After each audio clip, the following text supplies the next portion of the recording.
Muy buenas tardes. Este es el espacio de tertulias sobre filosofía de la ciencia, el cual está dirigido, orientado por parte del equipo de investigación, grupo de investigación Filociencia.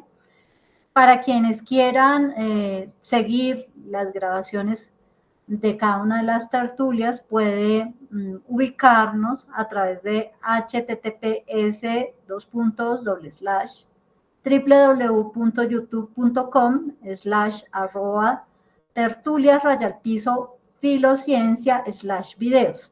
Ahí ustedes encontrarán en este canal todos los videos que se han generado producto de esta actividad semanal que adelantamos.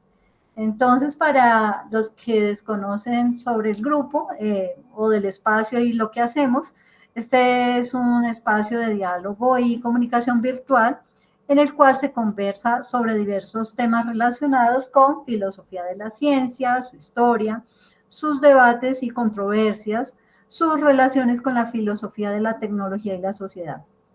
Esta es una actividad de extensión del grupo de investigación Filociencia y que quien quiera participar pues se conecta mediante este link que compartimos cada semana, y aquí pues el trabajo que realizamos es compartir mediante exposiciones, diálogos y debates alrededor de documentos leídos previamente por los participantes para informar, sensibilizar, difundir este campo de conocimientos al público en general que pueda estar interesado.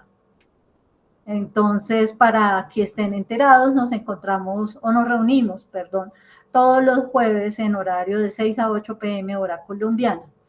Quien desee obtener mayor información, pues entonces puede escribir a los correos que aparecen allí como lochoar@unbosque.edu.co, al correo bastidasastrid@gmail.com. Y de esta manera pues estaremos también ampliando información de su interés o que pueda aportar de otra manera a la tertulia que se realiza semanalmente. Entonces, para dar inicio a nuestra tarde de hoy, primero que todo, dar la bienvenida a cada una de las personas que se conectaron y que pues sabemos que más adelante ingresarán más compañeros, pero por lo pronto bienvenido Ricardo, bienvenida Estela, bienvenida Regina, bienvenida Diana, bienvenido especialmente Luis Francisco. Entonces, para la tarde de hoy hemos seleccionado el documento Estructura de las teorías científicas, píldoras de filosofía de la ciencia. Este es un documento que ha construido Luis Francisco y del cual pues vamos a tratar de abordar cada uno de los ítems que allí se encuentran, y este pues es un documento producto de su trabajo realizado como síntesis durante lo que va de este año. Y pues para no entrar digamos, incongruencias, sí sería bueno que Luis Francisco nos dieras un poco de tu perfil para principalmente las personas que no conocen de tu experiencia y que podrían estar viendo este video. Entonces te cedo la palabra. Bueno, sí, gracias Astrid por la presentación. Lo que vamos a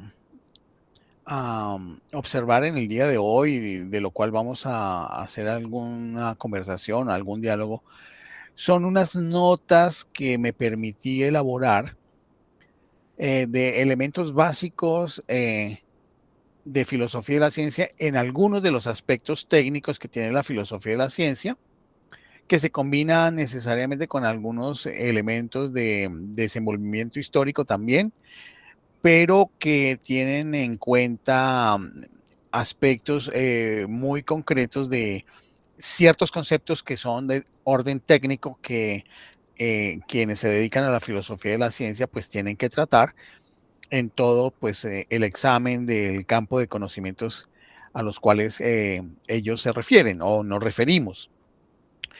En ese sentido, entendiendo que tenemos unos colegas, por un lado, que no son necesariamente formados en filosofía de la ciencia, y por otro lado, que de los más de 500 suscriptores del canal, muchos serán filósofos o otros estudiantes de ciencias humanas y sociales, algunos filósofos de la ciencia o estudiantes de filosofía de la ciencia. Entonces, creemos que en ese momento vale la pena pues hacer este ejercicio como una especie de píldoras de saber, porque por supuesto lo que vamos a tratar hoy tienen unas extensiones y profundidades mayores, pero por lo pronto son unos elementos de orden básico para entender algunas cosas en el desarrollo de la filosofía de la ciencia de los últimos 100 años, podemos decir, básicamente, con algunos conceptos técnicos en relación a la manera como se concibe la organización, entiéndase, estructura de las teorías científicas. Entonces, en ese sentido es que estamos como abordando este tema. Lo otro es que, bueno, yo llevo ya en ese momento, yo creo que se cumplirían casi 40 años de ser un estudioso de la filosofía de la ciencia. Por supuesto, tengo 2 títulos en ese campo, pero lo más importante es el tiempo de trabajo que he tenido y las aplicaciones y ejercicio profesional que he hecho, tanto en la parte académica como en la parte ya de proyectos de investigación, sobre todo en investigación aplicada, donde se requieren conocimientos de filosofía de la ciencia y filosofía de la tecnología. Es básicamente eso. Y por supuesto, para quienes llegan por primera vez a este video, quiero compartirles que todo lo que hemos venido trabajando, ya vamos 4 años y medio haciendo una especie de difusión de lo que es el campo de la filosofía y la ciencia a través del canal que se denomina Tertulias sobre Filosofía de la Ciencia. Tenemos en este momento hechos 216 videos correspondientes a sesiones como esta. Esta sesión sería la 217, desde la primera que fue en el año 2020. Tenemos llamémoslo así, temas como pueden darse cuenta, Humboldt y Darwin, una comparación filosófico-científica, el lenguaje científico y sus características. Tenemos por acá hermenéutica como vía de investigación en ciencias humanas, Ian Hacking y su nominalismo dinámico. Y así sucesivamente, a lo largo de estos años hemos venido trabajando otros conceptos, por ejemplo, cosmovisiones de los pueblos originarios de los distintos sitios del mundo, difusión del conocimiento científico europeo desde el siglo XVI al XIX, el paradigma clásico de la ciencia y alternativas para el desarrollo, por ejemplo. Aquí vamos subiendo y vemos, por ejemplo, tenemos algunos videos en relación con el estructuralismo, otros acerca del programa fuerte de sociología del conocimiento científico. Tenemos de la Escuela de Frankfurt sobre el materialismo dialéctico, sobre la lógica, en este caso sobre la abducción. Tenemos un seminario abierto sobre tópicos actuales en historia y filosofía de la ciencia, sobre epistemología genética, sobre historia de la lógica, sobre la tecnociencia, de la tecnociencia geoestratégica, una extensa explicación que duró 7 semanas en 7 sesiones, explicación causal y explicaciones intencionales, crítica del estructuralismo metateórico sobre lo teórico y sobre lo empírico, razones a favor del antirrealismo científico, comentarios sobre el preformismo y epigénesis en la filosofía del siglo XVIII. Aquí tenemos Van Fraassen, que es un filósofo actual de la ciencia, y el empirismo constructivo. Otro filósofo contemporáneo, Nini Luoto y el realismo científico crítico. De Larry Laudan también, modelos de cambio científico. Hilary Putnam. Tenemos sobre Wittgenstein y la filosofía analítica del lenguaje, inteligencia artificial y filosofía de la ciencia. Unos debates sobre por qué el cambio de denominación de Plutón como controversia en astronomía cuando deja de ser considerado como planeta. ¿Qué es el transhumanismo? El GTP3 confrontado desde la filosofía de la ciencia. Relaciones entre el pensamiento de Popper y Mario Bunge. Inducción pesimista frente al realismo y antirrealismo científicos. Estoy leyendo así, digamos, como en desorden para mostrar cómo a lo largo del tiempo pues, hay distintos temas que se pueden abordar y que ustedes pueden encontrar en el canal. Roberto Torretti, que es un filósofo de la ciencia que falleció hace poco. Filosofía de la ciencia y los estudios en ciencia y tecnología. Toulmin y la noción de representación de las teorías. ¿Quién habla en nombre de la ciencia? Un debate interesante. Lógica y filosofía de la ciencia. Axiomatización conjuntista de teorías científicas, según Supes, que ese es un trabajo bastante técnico. Lo de hoy de pronto se relaciona un poco con eso. Acercamientos entre filosofía analítica y filosofía continental, que eso es una antigua diferencia que no todos los filósofos reconocen entre lo que es la filosofía que se da en los países de Europa continental con respecto a la filosofía analítica que se desarrolla en la Gran Bretaña, en Inglaterra especialmente y los Estados Unidos. Tecnociencia geoestratégica y sus características y relaciones actuales, análisis epistemológico del uso de instrumentos en la investigación científica, constitución ontológica y epistémica de los instrumentos de investigación, ciencia de la ciencia, una descripción que esa es de hace poco, experimentos e historias naturales en la filosofía natural del siglo XVII. Entonces, como se pueden dar cuenta, hay una inmensa cantidad de temas que se han desarrollado a lo largo de 4 años y medio y en ese sentido las personas que estén interesadas pueden entrar en este canal Tertulia sobre Filosofía de la Ciencia y ver pues toda esa cantidad de información que hay allí, así como tanto las exposiciones como también los debates y comentarios que se dan al respecto. Que no nos centramos solamente en la filosofía de la ciencia general, sino que hemos entrado a analizar filosofía de la ciencia de ciencias particulares, en la medida en que podemos, con la información que adquirimos a raíz de nuestros estudios que realizamos. De hecho, una persona que es miembro del grupo de investigación, que es Astrid, ya está haciendo un doctorado en filosofía y su tesis doctoral es en filosofía de la ciencia. Entonces, esta información que va, pues, de una parte para quienes nos están acompañando, pero de otra parte también para quienes están viendo el video, una vez lo subamos a el canal de YouTube, pues entiendan que hay una inmensa cantidad de posibilidades de observación de distintos temas. Además que en varios de esos videos hemos colocado vínculos para obtener cierto tipo de documentos sobre los cuales estamos hablando allí, que permiten que las personas puedan acceder. De otra parte, pues que a lo largo del tiempo en las distintas exposiciones hemos dicho que se pueden comunicar conmigo si necesitan de algún tipo de documento y libro que yo los puedo suministrar de manera totalmente gratuita, de manera libre, porque soy parte de aquellos académicos del mundo que hemos firmado el protocolo de acceso libre tanto a documentos y acceso libre a la información científica y filosófica de la ciencia,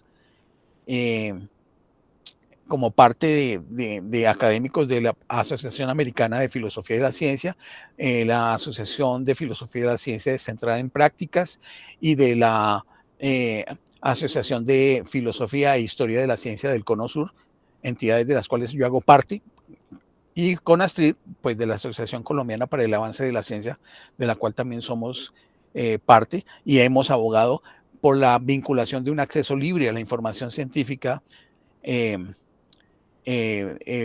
para todos los pueblos. Por supuesto, entendiendo que hay unas áreas de conocimientos que hay que también retribuirlos, que tienen unos valores, ¿sí? Pero hay otros accesos que pueden ser libres. Entendiendo eso, entonces, pues, estamos aquí a disposición en los correos que se han mostrado al principio, y de todas maneras, al final, en la cajita de la descripción del video colocaremos nuevamente el correo los correos donde se pueden comunicar, y si requieren material podemos suministrarlos. Bueno, teniendo en cuenta eso, entonces lo que vamos a hacer hoy es simplemente compartirles algunas píldoras, llamémoslo así, porque son pequeños fragmentos de saber de la filosofía de la ciencia que están articulados unos con otros. Y esto estará relacionado con lo que denominamos las estructuras de las teorías científicas, es decir, las formas como están organizadas. Entonces, para ello vamos a señalar que la base de la organización de la estructura de las teorías está afincada en lo que se ha conocido como la concepción heredada en filosofía de la ciencia, que también es conocida como la concepción sintáctica de teorías. Y cuando se habla de la concepción sintáctica, estamos hablando de la concepción que considera que el orden de una teoría científica está dado por su orden gramatical lógico, llamémoslo así. No gramatical lingüístico, sino gramatical lógico, y eso implica unos niveles de formalización a partir de lógica matemática de los enunciados de teoría. Y esta fue pues una perspectiva dominante en la primera mitad del siglo XX, especialmente en el marco de la emergencia del positivismo lógico que surgió a partir del Círculo de Viena, y por supuesto con la influencia del iniciador de la lógica matemática contemporánea, que fue Gottlob Frege, los aportes de Bertrand Russell, Alfred North Whitehead, y los aportes de Wittgenstein en el Tractatus Lógico-Filosóficos. Esta concepción pues busca analizar las teorías científicas a través de su estructura lógica, como les decía, utilizando herramientas del lenguaje formal, cálculo lógico y la lógica matemática. Los principios fundamentales de la concepción heredada se basan en el lenguaje formalizado, es decir, teorías científicas las vamos a considerar como sistemas axiomáticos, y un sistema axiomático es un sistema de enunciados que se consideran por sí mismos como verdaderos, construidos dentro de un lenguaje formal. Entonces aquí no estamos observando el contenido de significado de los enunciados, porque eso sería un análisis semántico, sino el conjunto de enunciados como formulaciones de estructura lógica y que se consideran por sí mismos verdaderos sin estar pensando en sus contenidos, porque es un desarrollo de organización de tipo formal lógico-matemático. Este lenguaje tiene tres tipos de vocabulario. Tenemos por un lado el vocabulario lógico, que consta de constantes lógicas, incluidos términos matemáticos. Hay un vocabulario teórico, el cual contiene los términos específicos de la teoría. Por ejemplo, los conceptos como fuerza o masa para el caso de la física. Y también existe un vocabulario observacional que incluye los términos que se refieren a observaciones empíricas, por ejemplo, longitud y temperatura.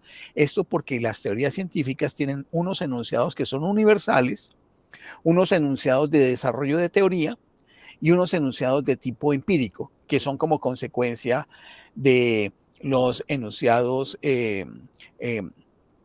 de orden teórico, que se derivan a su vez de los enunciados axiomáticos de base. Otro principio fundamental que apunta a la estructura axiomática, la cual significa que una teoría científica es un conjunto de axiomas, ya dijimos, proposiciones fundamentales de carácter verdadero desde el punto de vista lógico, y las consecuencias lógicas que se derivan de ese conjunto de axiomas. Como por ejemplo, se puede decir que la mecánica de Newton puede ser expresada mediante axiomas, y tomamos como axiomas o enunciados fundamentales de carácter verdadero las leyes de Newton sobre la mecánica. Y de allí deducir teoremas que tienen posteriormente unas aplicaciones de orden práctico para el orden de lo empírico. Para el caso de la relación entre las teorías científicas y la observación, en el caso de la observación ya se está refiriendo a elementos que tienen que ver con lo empírico, que es otro fundamento. Los términos teóricos se conectan con el vocabulario observacional mediante reglas puente o reglas de correspondencia. Estas reglas, en la estructura lógica de la teoría, establecen cómo los conceptos teóricos se traducen en observaciones empíricas. Recuerden que habíamos dicho que hay 3 niveles de teoría: los enunciados axiomáticos de base, los que podemos llamarlos también protocolares, los enunciados de teoría y los enunciados de tipo empírico. Entonces, las reglas de correspondencia son un puente entre los enunciados de teoría y los enunciados de lo que el investigador va a encontrar empíricamente. Y justamente cuando se pone a prueba una teoría, lo que se hace es poner a prueba los enunciados empíricos. Nunca se ponen a prueba ni los enunciados protocolares de carácter axiomático, ni los teóricos, sino los empíricos, porque se supone que hay una estructura hipotético-deductiva de la cual hay una consistencia de orden lógico, del lógico sintáctico, que viene desde los enunciados protocolares de carácter axiomático, los enunciados teóricos y después sí los enunciados empíricos. Hay un fundamento que está referido al objetivo de la ciencia, que se enfoca en descubrir leyes universales dentro de esta perspectiva que estamos hasta el momento formulando, y formular teorías que expliquen los fenómenos del mundo a través de predicciones y explicaciones basadas en estas leyes. Vamos a decir rápidamente que cuando estamos hablando de predicciones, estamos diciendo que a partir de una estructura lógica en la cual se establecen relaciones de carácter causalista, porque es la manera como se estructura la teoría, desde los enunciados protocolares hasta los enunciados empíricos, siempre se va a hablar de un antecedente y un consecuente, es decir, de un elemento que se supone causal y un elemento que se considera como derivado de esa causa. ¿Por qué? Porque como es una estructura de carácter lógico-matemático formalizada, entonces la prueba es una prueba de orden lógico-matemático. Y la estructura hipotético-deductiva de carácter lógico-matemático lleva implícito el carácter causalista. En los términos, por ejemplo, sencillos, si P, entonces Q. Que si se da el caso P, entonces por consecuencia se obtendrá Q, para decirlo de manera muy simple. Con el propósito de distinguir el conocimiento científico de los demás tipos de conocimiento, pues se estableció como principio un criterio de demarcación dentro de esta concepción sintáctica de la estructura de teorías en la filosofía de la ciencia, el cual debía identificar la verificabilidad empírica o la versión posterior de esta debido a unas críticas que recibió, la llamada falsabilidad de teoría, que ya no era verificar que se cumplía la teoría, sino probar que la teoría era falsa, y si no se podía probar que la teoría era falsa, eso implicaba que la teoría hasta el momento era una teoría que lograba explicar el fenómeno. Que eso es algo que hemos explicado en otros videos en relación a cómo en el caso de Carnap, Reichenbach y los clásicos del positivismo lógico consideraban la verificabilidad empírica de las teorías, y la crítica que hizo hacia 1934 Popper planteando la imposibilidad de hacer verificación empírica porque no tenía una fundamentación lógica la inducción, cosa que hemos explicado otras veces acá y aquí no vamos a entrar en ese detalle. Lo que sí podemos decir es que ante esa crítica a la verificabilidad empírica que había hecho el positivismo lógico, Popper propuso el carácter de la falsabilidad de teorías, que se basa no en un principio de inducción, sino en un principio hipotético deductivo basado en el modus tollens, tollendo tollens, que tiene que ver con la fórmula si P, entonces Q, pero resulta que vamos a buscar que no se dé Q. Por lo tanto, si encontramos en algún caso que no se da Q, por lo tanto podemos probar que no se da P. Y lo que habría que hacer en ciencia es justamente probar que no se da la explicación que prevé la teoría. Y esa es la llamada falsabilidad de teorías.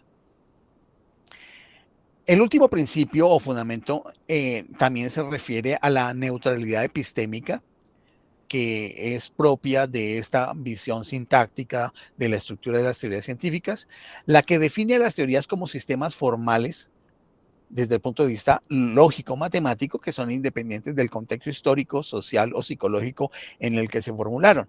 Y esto fue muy clásico dentro de la concepción que manejó, por supuesto, el positivismo lógico y los filósofos de la ciencia que recibieron ese conocimiento y que lo fueron trasladando de Europa a lo largo de las décadas de los años 30, 40 y 50 a los Estados Unidos, y toda esa tradición, por eso es que se ha denominado concepción heredada.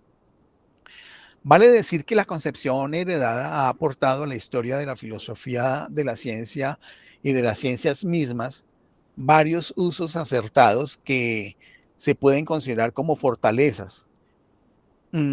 Algunos las criticarían, pero dentro de esas fortalezas podemos decir que se debe destacar la exigencia del rigor lógico, pues al enfatizar en la formalización matemática y lógico-matemática, pues aporta claridad y precisión al análisis de las teorías científicas.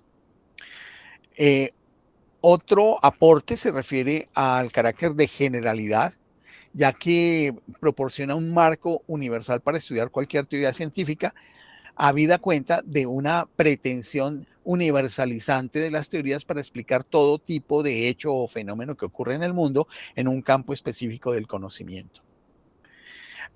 Cosa que podríamos poner en duda o cuestionar, y eso haría parte del debate, pero bueno. Esto es parte de esa tradición heredada de la filosofía de la ciencia, el carácter de la generalidad de las teorías. Además de esto, pues el acierto de la aplicabilidad de estos principios de la concepción heredada de la filosofía de la ciencia al caso de las ciencias físicas, naturales, pero más que todo de las ciencias físicas. Esto debido a que funcionan bien en disciplinas como la física, donde las teorías suelen tener estructuras matemáticas claras.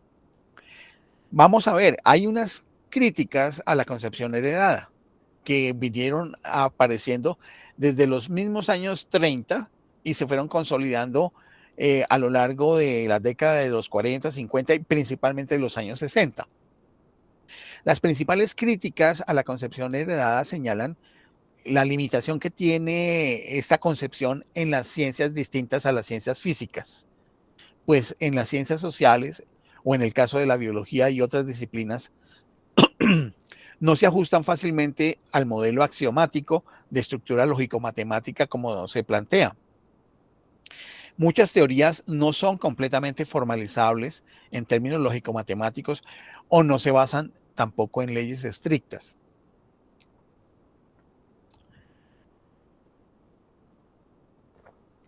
A esta concepción también se le acusa de una desconexión con la práctica científica, pues se centra en la estructura lógica de las teorías, ignorando el contexto histórico, social y pragmático de su desarrollo. Y claro, en el proceso en el cual intervienen seres humanos en instituciones, organismos, intereses, dinero, presupuestos, dificultades, errores, pues el resultado de las teorías científicas va más allá de una estructuración lógico-sintáctica de su producto como teoría científica. Los científicos rara vez trabajan con sistemas axiomáticos formalizados. Los científicos de todas las áreas científicas rara vez trabajan con sistemas axiomáticos formalizados.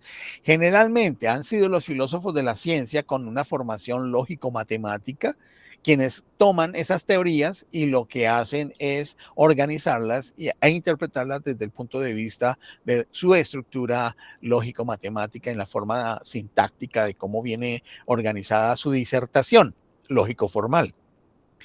Los científicos, pues entonces no lo hacen. Esto lo hace generalmente el cuerpo de filósofos de la ciencia que sobre todo estén influidos por esta tradición de la concepción heredada.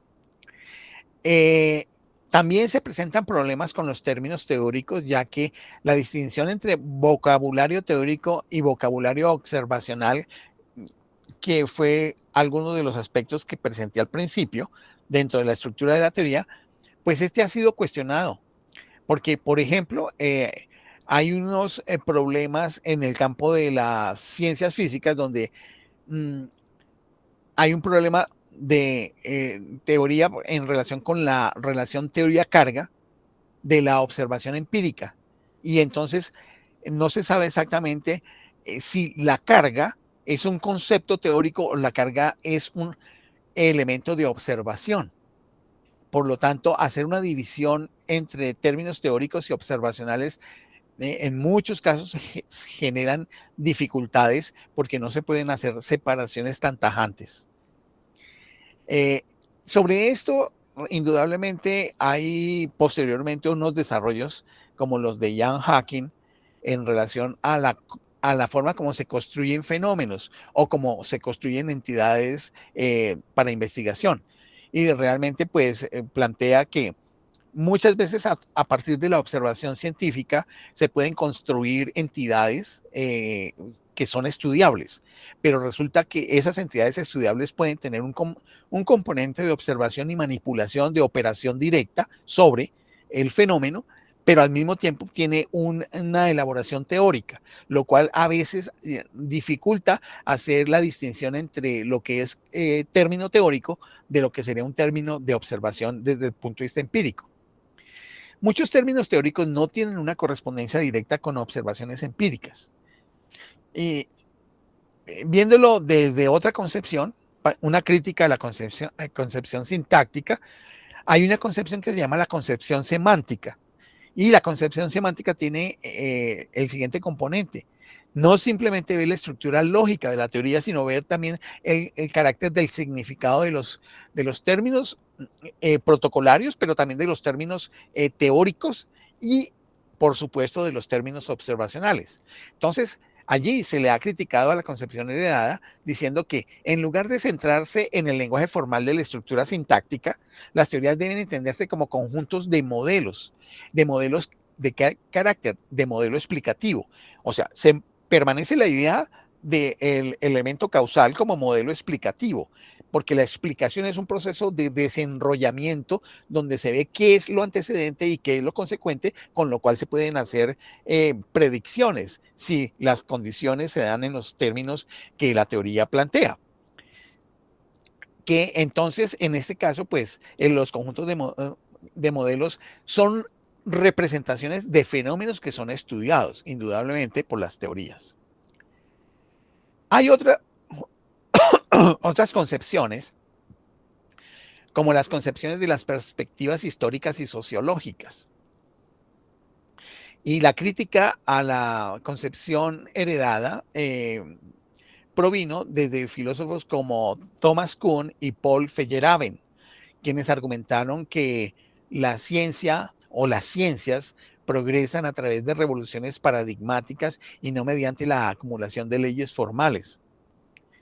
A pesar de esto, existe indudablemente un legado que ha dado la concepción heredada, que aunque ya no es una perspectiva dominante, Su énfasis en la lógica y la formalización sigue influyendo en la filosofía de las ciencias formales, entiéndase la física teórica y las matemáticas, y en algunos momentos podríamos decir con cierta parte de las ciencias de la computación, así como el análisis lógico de teorías científicas en enfoques específicos. Eh, También, pues, esta concepción promovió el desarrollo de enfoques alternativos como la concepción semántica a la cual ya me referí, que pretendieron corregir sus limitaciones.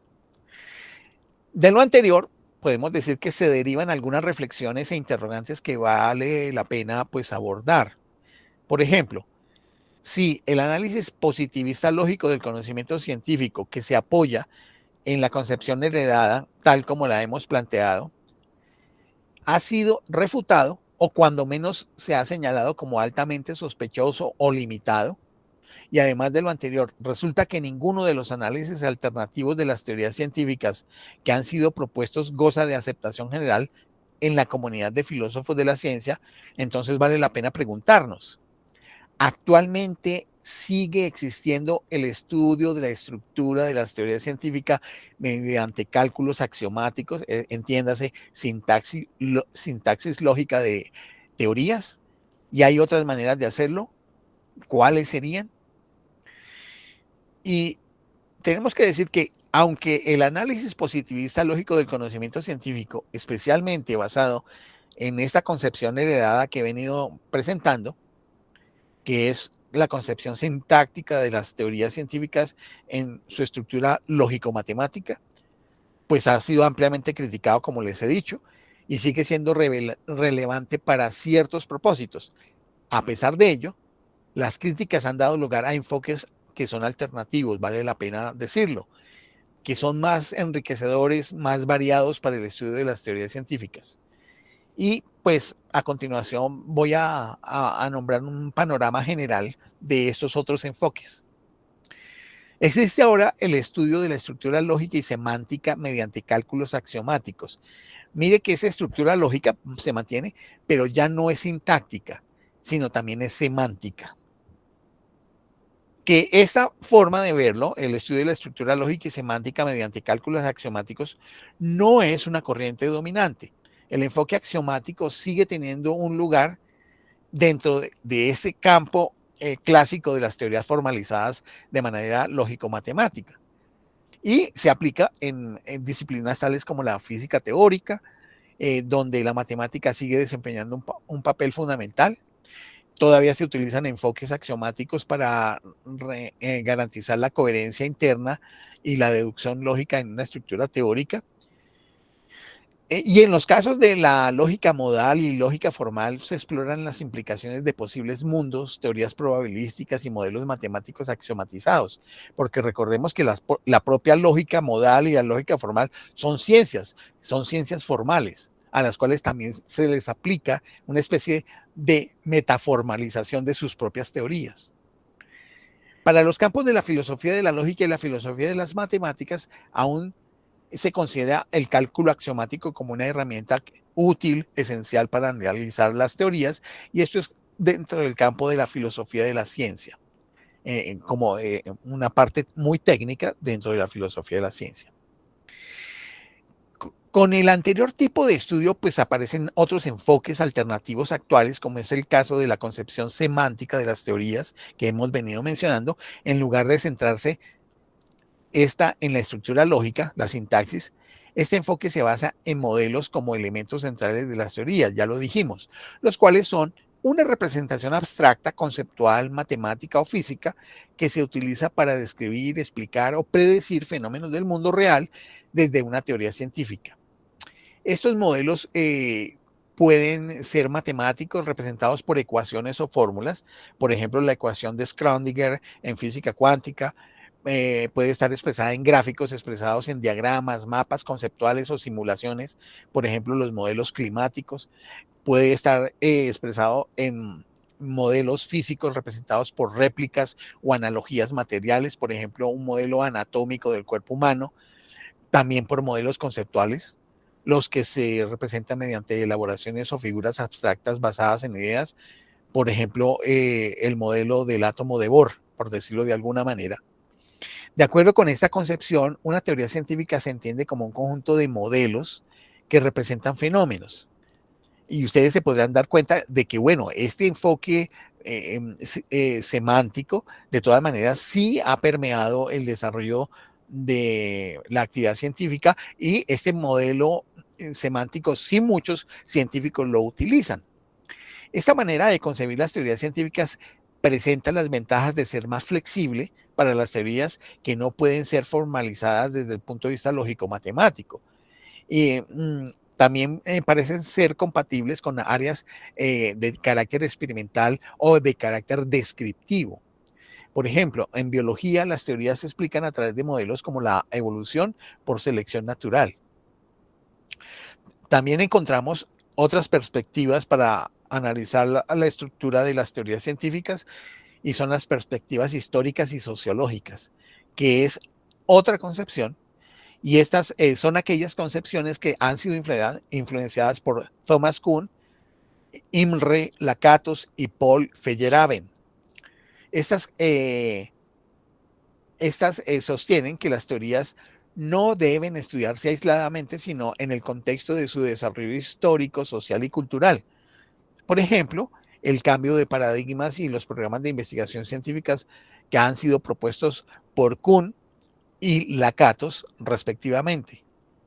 Por su parte, existen también enfoques pragmáticos y fenomenológicos, los cuales analizan cómo las teorías se aplican en la práctica, centrándose en los métodos experimentales y en la relación teoría-observación. Aquí se incorporan nociones como instrumentos, tecnología y experimentación. Por ejemplo, la importancia de los experimentos controlados en las ciencias biomédicas. Las llamadas epistemologías naturalizadas, que yo ya las he nombrado acá en sesiones anteriores, es otra manera de ver la estructura de las teorías, cuya mayor influencia se deriva del filósofo norteamericano estadounidense Quine. En esta concepción se señala que el requerimiento de la integración de la epistemología con las ciencias cognitivas y naturales es importante para estudiar las propias teorías científicas. Y este enfoque examina cómo los científicos realmente desarrollan y usan sus teorías basándose en la psicología, la sociología y la neurociencia. Y este enfoque implica que para conocer más de cómo se estructuran las teorías científicas hay que ver cómo actúan los científicos en su propio ejercicio de la investigación. Y entonces, ¿qué es lo que se requiere? Pues hacer investigación de la investigación. Hacer investigación filosófico-científica sobre cómo se hace investigación en los distintos campos de las distintas ciencias, y a partir de ello poder hacer contrastaciones y elaboraciones de cómo funciona el desarrollo de las teorías científicas según las prácticas de investigación en las distintas áreas de la ciencia, y en esa medida que la filosofía de la ciencia pueda decir algo acerca de cómo se organizan y se construyen las teorías científicas. En este sentido, es el trabajo que el profesor el Alexander Kreis viene haciendo en la Gran Bretaña, del cual hemos hecho 2 tertulias anteriores. Tenemos otras perspectivas que llamaríamos las perspectivas pluralistas, que estas son aquellas concepciones que rechazan la idea de un único marco universal para el análisis de teorías. Y esta concepción aboga por métodos múltiples adaptados al contexto y disciplina específicos. Porque una cosa es estudiar, por ejemplo, la naturaleza de la concepción del modelo estándar de las subpartículas atómicas en física cuántica, pero otra cosa es estudiar el problema del imperialismo norteamericano en el siglo XX en la relación geopolítica con respecto a la Unión Soviética. Allí hay una naturaleza de conocimientos que es totalmente diferente. Y si lo pasamos, por ejemplo, a un análisis de cómo funciona en la primera parte del siglo XX los problemas de la relación entre la guerra y los desarrollos de la economía en las naciones de Europa, seguramente habrá un modelo explicativo de las teorías que intenten explicar esto distinto de lo que he dicho anteriormente con respecto a las otras teorías. Entonces, por ejemplo, podemos decir que en ciencias sociales se reconocen que existen marcos interpretativos que son diversos, tal como intenté ahorita poner estos tres casos. Existen unas metodologías, llamémoslo así, que son las computacionales, que implican el análisis y estudio de las estructuras de las teorías científicas haciendo el uso de simulaciones, utilizando modelos de inteligencia artificial, herramientas de inteligencia artificial, modelos computacionales que permiten representar las teorías y explorar sus implicaciones, sus posibles desarrollos de escenarios posibles en la medida en que haya variación de determinado tipo de elementos propios de la teoría y de su relación con los contextos de objetos de investigación que tengan en cuenta, tanto desde aspectos físicos como sociales. Puede haber una gran cantidad de variables que se pueden implementar y hacer el desarrollo de modelos de simulación. Por eso es que las simulaciones en climatología o en dinámica de sistemas complejos pueden ser utilizables. En la economía se utiliza también mucho eso. De acuerdo con lo que les he estado diciendo, pues los estudiosos de la filosofía de la ciencia se podrían preguntar, bueno, entonces, ¿cuál es el papel actual de los cálculos axiomáticos para el análisis de la estructura de las teorías científicas? Y podríamos decir lo siguiente: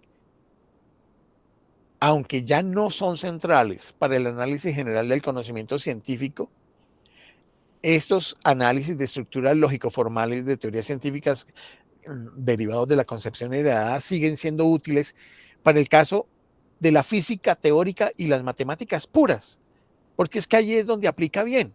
Las teorías como la mecánica cuántica o la teoría de la relatividad, la formalización en filosofía de la ciencia, por ejemplo, en el uso de lenguajes formales en la teoría de los modelos, complementan otros enfoques como los semánticos, especialmente en áreas donde la precisión lógica es esencial. Entonces, ahí podemos ver que puede haber una integración entre lo que es la formalización de teorías en términos de matemáticas puras y física teórica, y se le puede hacer una combinatoria de la estructura semántica en áreas donde la precisión lógica, siendo esencial, no es suficiente. Vale decir que quien estudia o investiga en filosofía de la ciencia también se puede preguntar qué prevalece hoy en el estudio y la estructura de las teorías científicas. Y se podría decir, y yo les podría comentar, que hoy lo que funciona es el llamado pluralismo metodológico. No hay única forma de estudiar la estructura de las teorías científicas. En algunas áreas, como les decía, la física teórica, inteligencia artificial, matemáticas, los enfoques formales y axiomáticos siguen siendo fundamentales. En otras ciencias, tales como biología, ciencias sociales, los modelos, los enfoques históricos y pragmáticos serían los más adecuados. Esta diversidad refleja la riqueza del conocimiento científico y su resistencia a ser capturado por un único marco teórico, lo cual nos lleva a lo siguiente, que me parece que es fundamental, y es que podemos entender, sí, como cultura general de filosofía de la ciencia, de que existen varios modelos que nos permiten entender cómo se estructuran las teorías científicas, pero teniendo en cuenta la naturaleza de las ciencias a las cuales se refiere.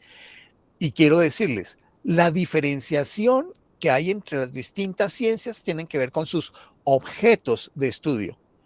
Y esos objetos de estudio es lo que configura la ontología específica, la ontología particular de cada ciencia. Recuerden que la ontología se refiere al estudio del cuerpo de objetos a los cuales se refiere el conocimiento que se produce en una ciencia. Y la manera como se estudia esto tiene que ver con todo su elemento epistemológico para la construcción del conocimiento. Y por supuesto, toda la reflexión acerca de ese carácter ontológico y la parte de cómo se construye el conocimiento es el análisis filosófico-científico de una determinada ciencia. Con esta explicación, espero haber sido suficientemente claro y específico, por lo menos para los términos de lo que es conocer la estructuración de teorías científicas y cómo en el último siglo se han estudiado y se han abordado estas estructuras de teoría en las distintas áreas de la ciencia y lo que hoy hay. Con ello culmino y doy paso para los colegas para que hagan sus intervenciones, sus preguntas. Creo que hay una intervención que mandaron por escrito. Listo. Gracias, Astrid, y gracias a todas y todos ustedes que me han escuchado. Gracias, Francisco, por esta, digamos, disertación tan concreta que nos permite entender mucho mejor lo que hemos leído en el documento que recibimos. Y pues antes de leer lo que escribió nuestro colega para presentarlo aquí en la tertulia, pues me gustaría abrir el espacio para las personas que quieran formular un comentario, pregunta, antes de dar lugar a esta que está por escrito. Entonces, muy bien, Gersaín.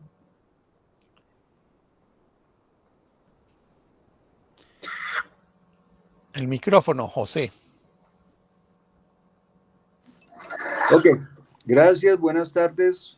Presento disculpas por haber entrado tarde a la reunión, pero es que hoy ha sido un día particularmente complicado.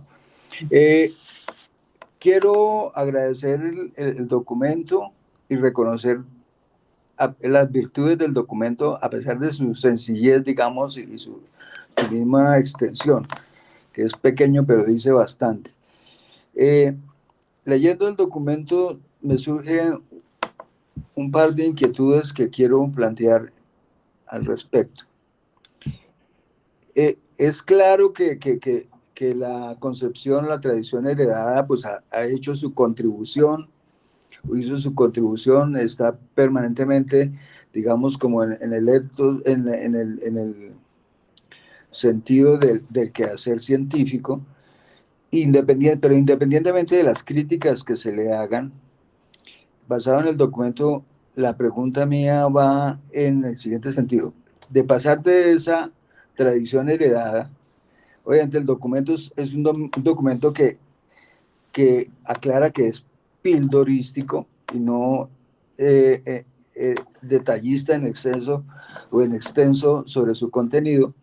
Entonces, es posible que esto que voy a plantear surja mismo de las características del documento. Es que se plantean, pues, uno logra entender la importancia de la tradición heredada, sus efectos, sus posibles vacíos y críticas a las que se mencionan, y luego se menciona el paso hacia una concepción mucho más semántica actual, basada en modelos, estructuras lógicas, en un enfoque más pragmático, epistemológica y metodológicamente más pluralista,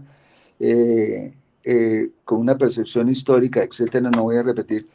Entonces, cuando yo miro el documento en su totalidad y veo este paso, digamos, desde la tradición heredada, hay como un vacío histórico y en el que uno dice, ¿por qué ocurrió todo ese cambio en la estructura, en el pensamiento científico?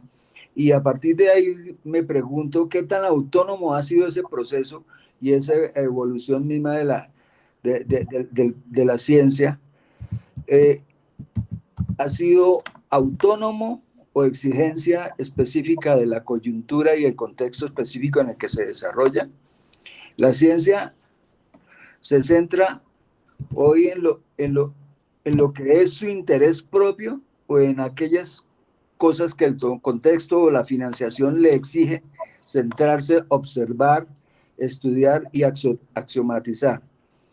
O sea, hasta dónde hay autonomía ontológica en el quehacer científico de hoy en día, y también en la medida que es como tan sujeto todo a diferentes contextos, diferentes entornos,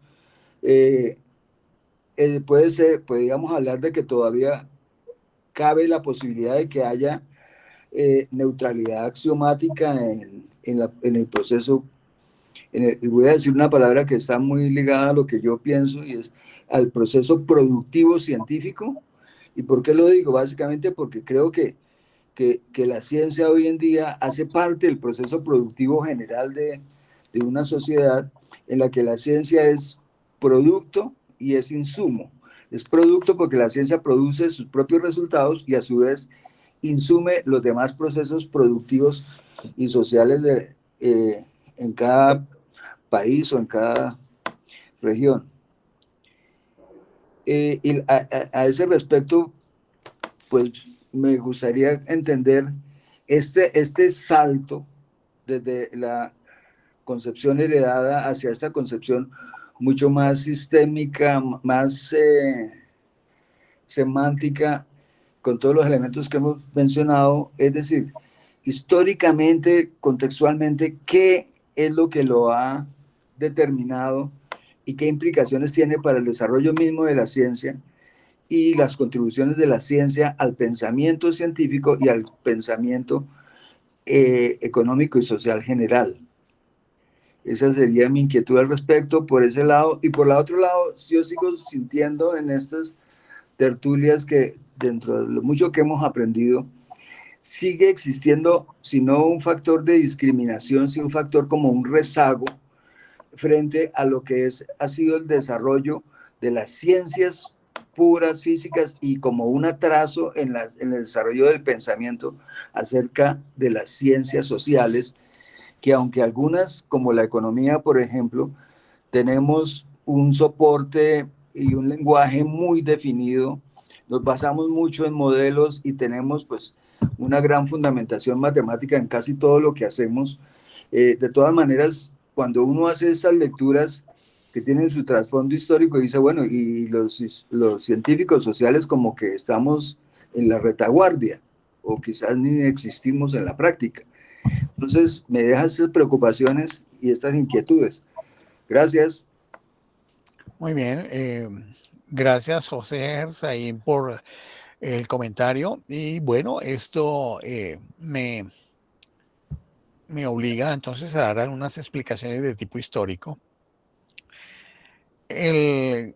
La concepción heredada de la filosofía de la ciencia, que se refiere a la estructuración lógico-matemática de la sintaxis lógica de las teorías, se derivó de los aportes que hizo Gottlob Frege a finales del siglo XIX, los aportes de principio matemática de Alfred North Whitehead y Bertrand Russell, y de los aportes del Tractatus Logico-Philosophicus de Ludwig Wittgenstein.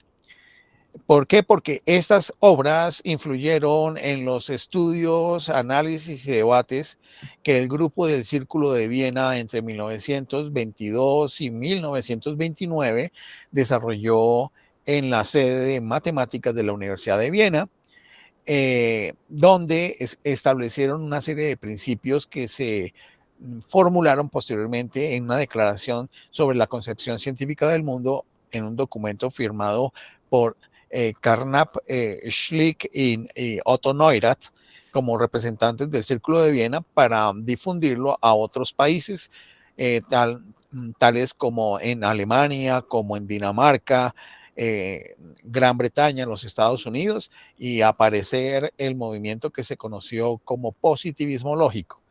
Dentro de ello, pues estaba esta serie de planteamientos que son propios en la parte de la estructura de teorías científicas, pero no era lo único.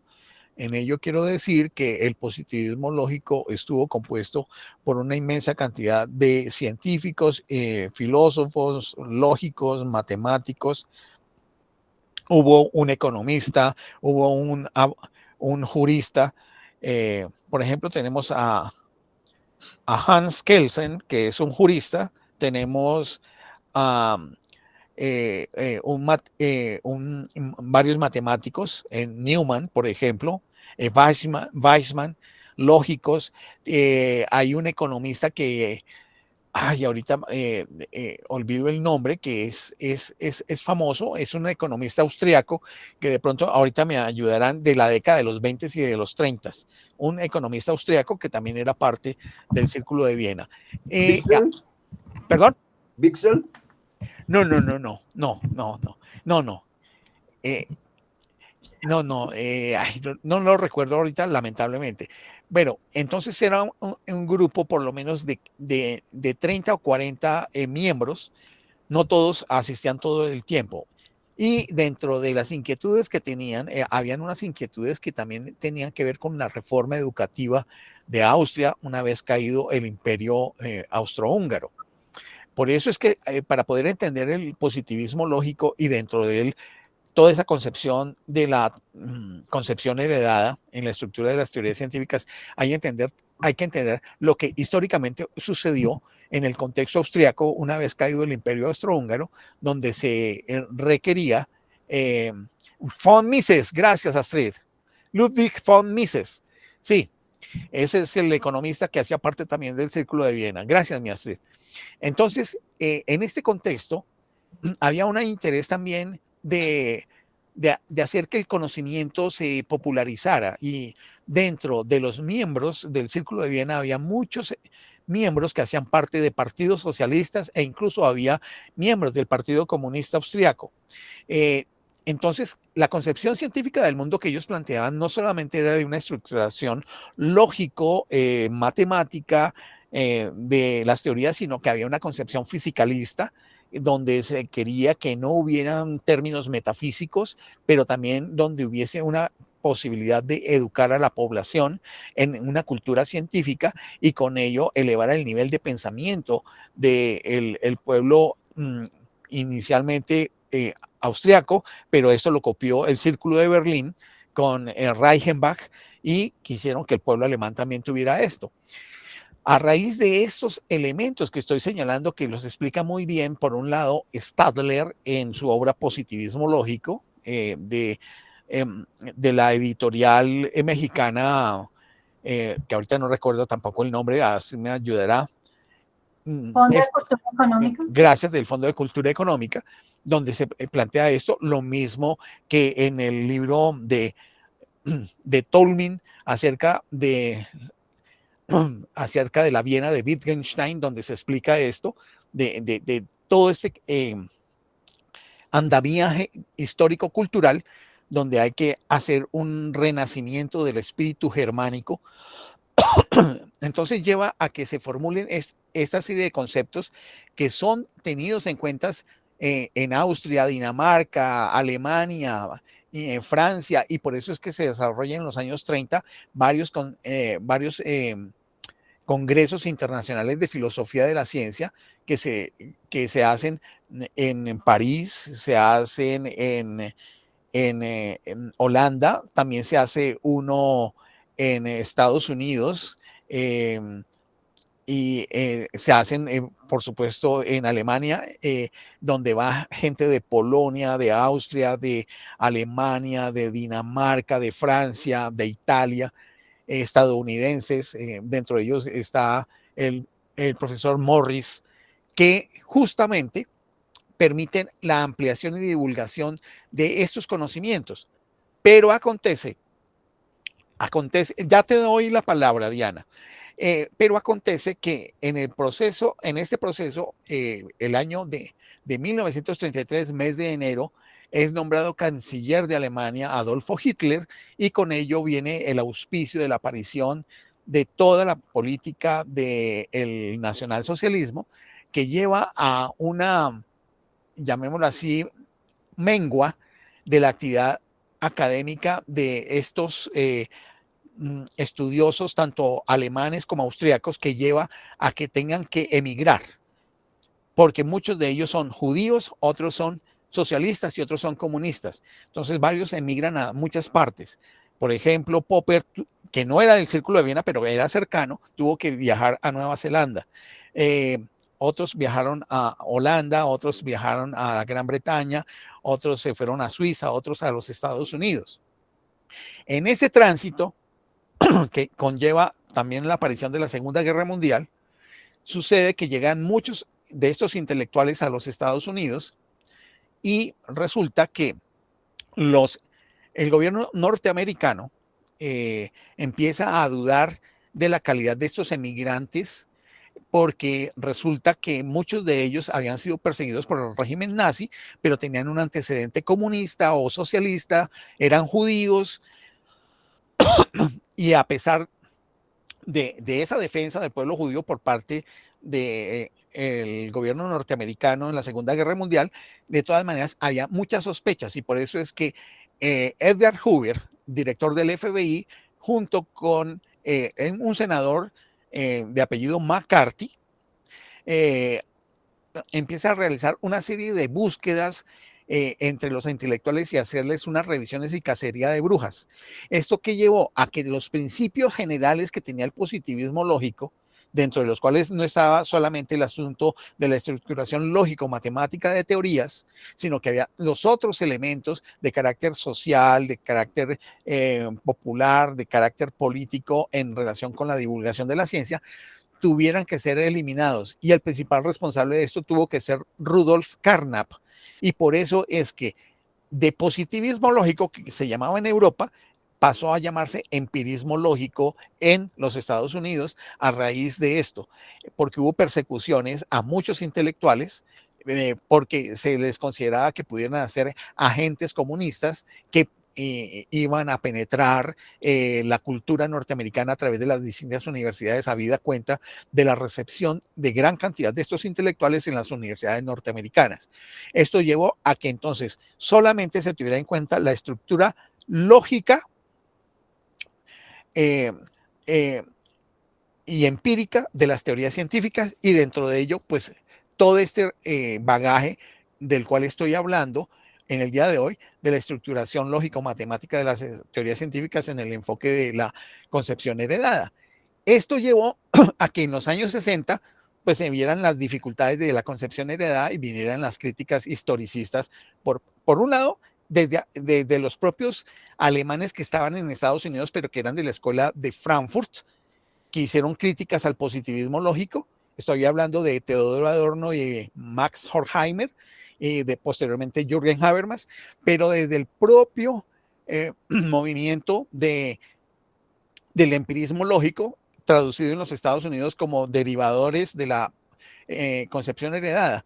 Es el caso de Thomas Kuhn. Thomas Kuhn, cuando escribe la estructura la estructura de las teorías científicas, de las revoluciones científicas. Sí, de la estructura de las revoluciones científicas gracias a Street, en 1962, él estaba haciendo este trabajo para hacerlo para la Enciclopedia Unificada de Filosofía de la Ciencia, que era el proyecto del positivismo lógico, que se seguía manejando desde Holanda. Pero lo que hizo él fue una bomba que implosionó dentro del mismo movimiento en los años 60. En el caso de Paul Feyerabend y de Imre Lakatos, estos dos filósofos de la ciencia habían sido estudiantes de un filósofo alemán austriaco que había sido controvertidor del positivismo lógico, que era Karl Popper. Y por supuesto, ellos no estaban de acuerdo con Popper, pero tampoco estaban de acuerdo con el positivismo lógico, e hicieron sus planteamientos de carácter de síntesis historicista y de síntesis histórico-crítica de la ciencia, para el caso de Feyerabend. Y en el caso de Lakatos, plantear una visión intermedia entre una falsación sofisticada con respecto a un análisis historicista de la ciencia. Y de allí, en los años 70, posteriormente, pues aparecen todos los estudiosos de la sociología de la ciencia, toda esa explosión de la visión de la sociología de la ciencia, que lleva pues al traste la terminación de la llamada concepción heredada de la filosofía de la ciencia con el enfoque lógico-sintáctico. Tampoco resultó suficiente el enfoque lógico-semántico, y por eso aparecen las visiones historicistas y después las visiones de tipo pragmatista, hacer investigación de la investigación, con la aparición posterior también de los enfoques de filosofía y epistemología de la ciencia naturalizada, y la aparición de múltiples y variadas formas de hacer estudio de las estructuras de las teorías científicas, que es lo que hoy impera. Esa sería la respuesta del por qué pasó eso que pasó. Gracias. Diana, ahora sí, qué pena contigo.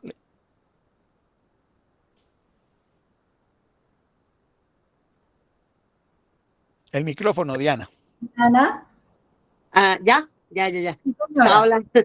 Que muchísimas gracias, que pues yo estaba esperando para hacer unas aportaciones al final, pero levanté la mano en ese momento porque no sé si analizar el tema del giro de Wittgenstein hacia el segundo Wittgenstein podría ayudar a responder la pregunta que estaba haciendo José Gersaín, que es el hecho de que Wittgenstein arranca, ¿no?, dentro del círculo de Viena con el positivismo lógico, como lo dijo Luis Francisco en el Tractatus, pero también hay un giro que se da en las investigaciones filosóficas, eh, que me parece que en Wittgenstein se va hacia a la concepción más semántica de las teorías.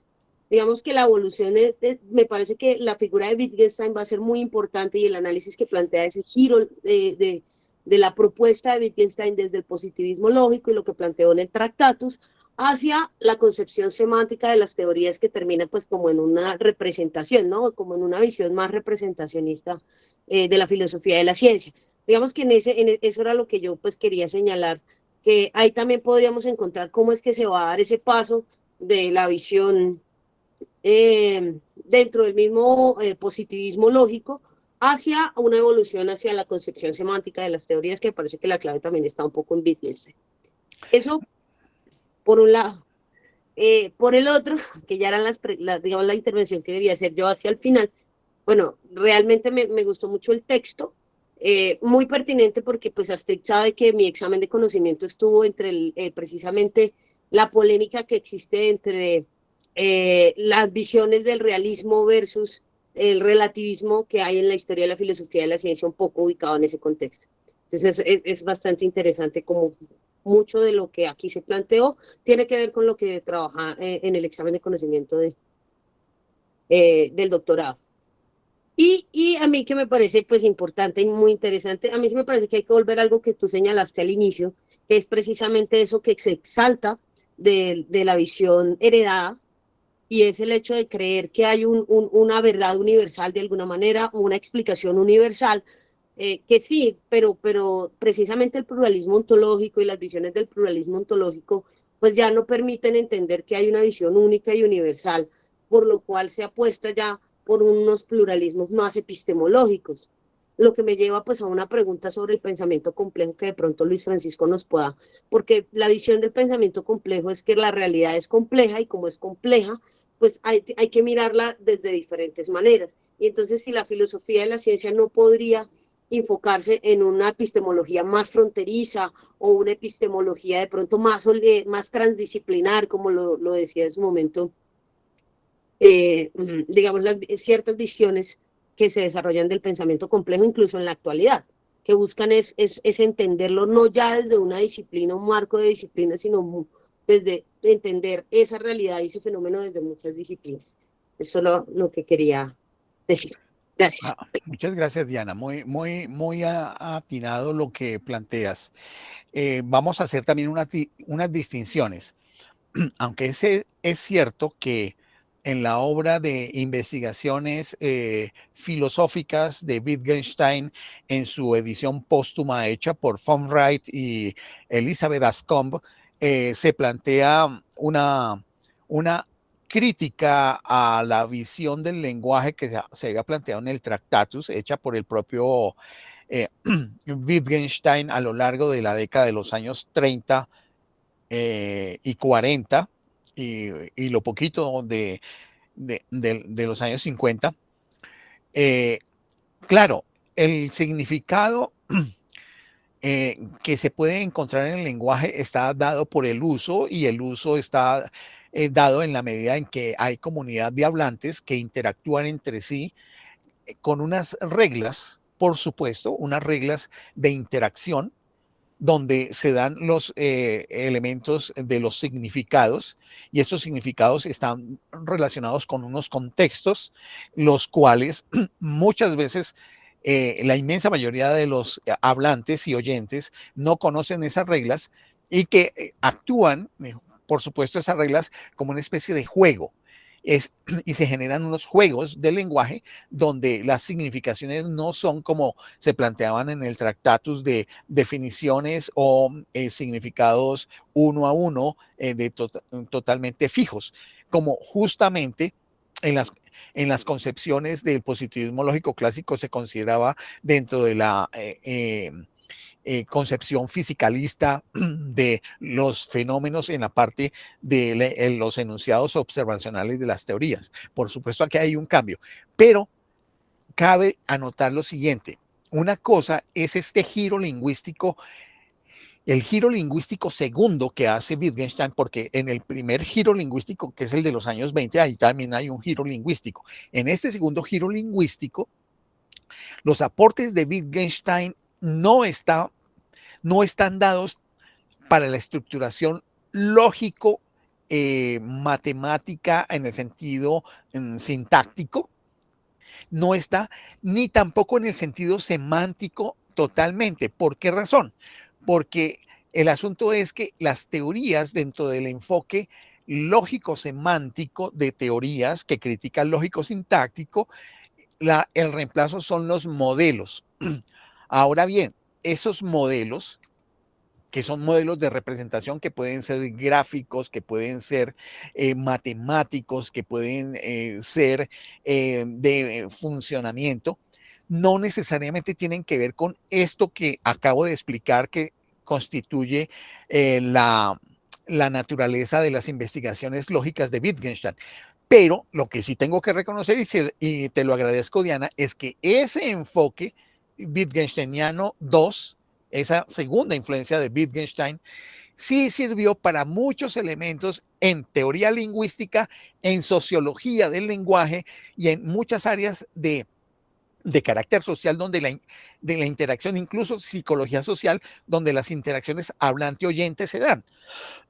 De hecho, posteriormente, Habermas toma durante los años 80, después de conocimiento e interés, para el desarrollo de la teoría de la acción comunicativa, el planteamiento de Wittgenstein en su segunda parte y fusiona su elemento de ese Wittgenstein 2 con todos los planteamientos de la teoría de la racionalidad y la teoría de la acción de Max Weber. Y en ese sentido plantea una vuelta de tuerca para el caso de la comprensión del conocimiento en las distintas ciencias vinculadas a todo el contexto histórico-social, donde en la naturaleza del lenguaje, todo el aspecto semántico tiene que ver con una interacción que es de carácter comunicativo, donde la comunicación puede ser ilocucionaria, perlocucionaria o locucionaria, que son tres modelos de comunicación, algunos que son de simplemente elementos de tipo técnico, otros que son de órdenes tipo técnico, otros que son de imposición al estilo Trump y otros que son de relación entre iguales. Ahí sí se ve esa parte que tú dices, Diana, de la influencia del Wittgenstein de las investigaciones filosóficas en los años 50, cómo sí influye para las ciencias humanas y sociales en estos campos. Pero el enfoque semántico de teorías desde el punto de vista lógico formal es otra rama de desarrollo, donde se trabajan los modelos. Entonces, esa distinción quería hacerla, y aquí pues hay un poquito de filigrana en esa distinción. El otro elemento que decía Diana en relación con la naturaleza de los fenómenos, hay maneras de ver los fenómenos que pueden ser maneras disciplinares o pueden ser maneras transdisciplinares. Mencionó un aporte que hizo un sociólogo y también filósofo que fue muy de moda y que tiene sus epígonos todavía en América Latina, de origen francés, Edgar Morin, en relación con el llamado pensamiento complejo. Pero resulta que él lo sitúa en el pensamiento. Hay otros desarrollos de hace más o menos unos 30 o 40 años que se están trabajando en el Instituto La Joya, en la Universidad de Arizona, en Alemania, en Francia, en Canadá, que es el conjunto de elementos de las llamadas ciencias de la complejidad, que es totalmente distinto al enfoque de pensamiento complejo. Las ciencias de la complejidad lo que hace es decir, no sigamos dividiendo el conocimiento en disciplinas como se hizo en el siglo XIX, XVIII y XIX, pero principalmente XIX, sino que miremos que los fenómenos están interconectados a una multiplicidad de variables, es como una red de relaciones, una inmensa red que hay que tomarlos no como disciplinas, sino como problemas. Entonces, dice, si acaso hay que dividir en algún campo del conocimiento, los distintos conocimientos, hablemos de ciencias de la vida, hablemos de ciencias de la tierra, hablemos ciencias del espacio, en esos términos, o ciencias del pensamiento. Y pues hay una inmensa cantidad de información al respecto de conocimientos y de investigaciones, porque estas ciencias de la complejidad se basan en estudios empíricos, donde, por ejemplo, filosofía de la ciencia, epistemología, neurociencia, ciencia cognitiva, neurofisiología están relacionadas, y por ejemplo, el físico teórico Penrose, junto con el neurofisiólogo y anatomista norteamericano Hameroff, han venido en un programa de hace más de 20 años viendo las relaciones entre conciencia y física cuántica, por ejemplo, a través de trabajos experimentales. Y en ese sentido, pues uno puede encontrar esos elementos de ciencias de la complejidad. Y ahí, en ese caso, pues habría que distinguir que una cosa son las ciencias de la complejidad y otra cosa es el pensamiento complejo, que es un conjunto de conocimientos que fue vigente por lo menos hasta los años 80 con lo que en ese momento se sabía de ciencia por parte de Edgar Morin. Yo me imagino que los epígonos han intentado desarrollar otras cosas. Entiendo que hay un discípulo de Morin que estuvo antes trabajando con Piaget, que es un profesor argentino, Rolando García, que ha venido intentando articular esos dos mundos de conocimiento. Eso es lo que puedo decir hasta el momento y espero pues haber satisfecho pues las inquietudes.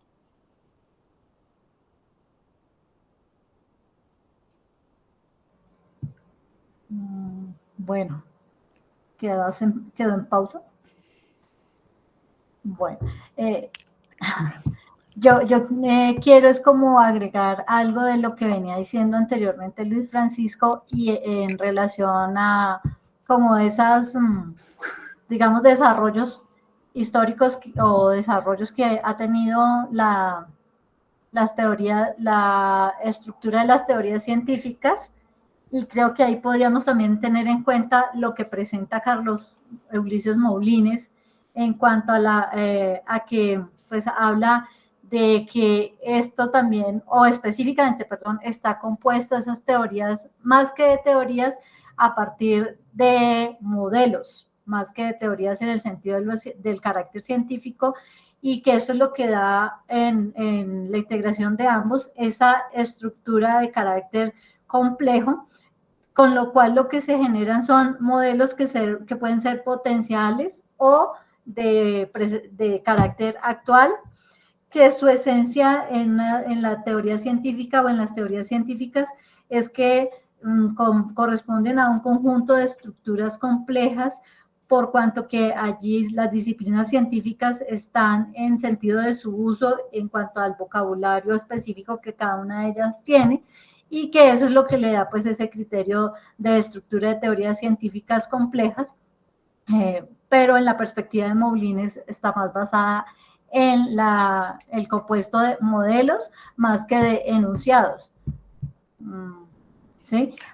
Sí, claro, yo creo en el caso de esa estructuración que tú estás diciendo, estaría relacionado con una visión semántica, pero totalizante, que es la escuela de Moulines y de Suppé y de los otros alemanes. ¿Esa frase? No. Moulines, Suppé, Stegmüller. Stegmüller, sí, correcto, sí.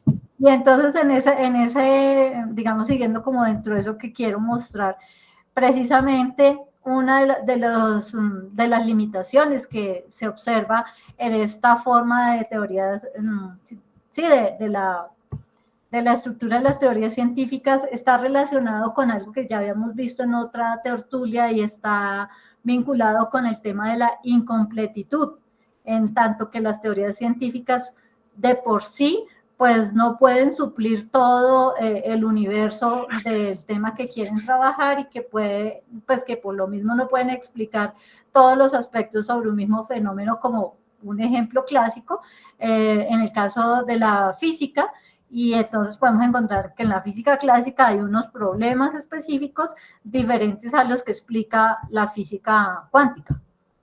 Eso por dar un solo ejemplo.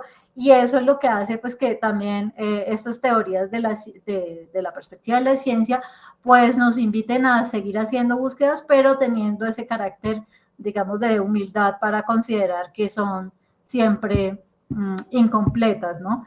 Y otro criterio es que dentro de esos, digamos, dentro de esas características que se pueden cuestionar sin desconocer la riqueza que hay aquí, es que de una u otra manera esta forma de abordar desde la estructura de las teorías científicas es cómo el criterio de la influencia social y cultural no pueden entrar allí o no son de fácil integración en este desarrollo, por cuanto las teorías en sí mismas pues no atienden a este tipo de situaciones de orden social, sino que más bien están influenciadas por un contexto que podría ser de esa cultura académica o también de esa forma de ver el mundo, que pues es una forma particular, ¿no? No pretende con eso abordarlo todo en el sentido de lo científico o abordarlo todo desde la perspectiva cultural y de las ciencias humanas. Y creo que esto, pues, y lo digo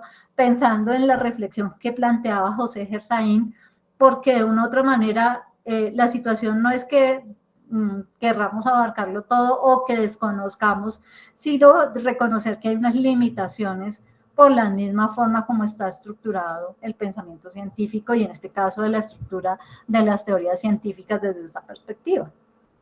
Sí, totalmente de acuerdo, Astrid. Por eso, retomando la inquietud que señalaba Diana de lo que yo mencioné, ese interés por la búsqueda de explicaciones universales y totalizantes es algo que viene como una tradición del pensamiento de Occidente y que se intentó por un lado con el pensamiento de Hegel,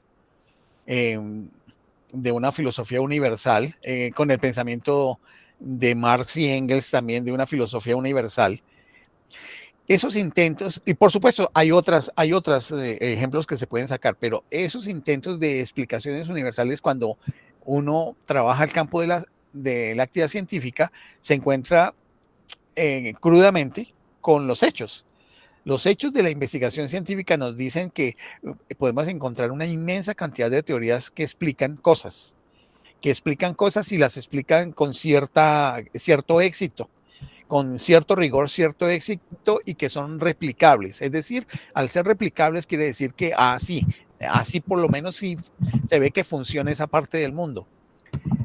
Pero pareciera ser, hasta el momento los hechos lo dicen, y es que no existe ninguna forma única que totalice en algún campo del conocimiento científico una explicación general global que lo unifique.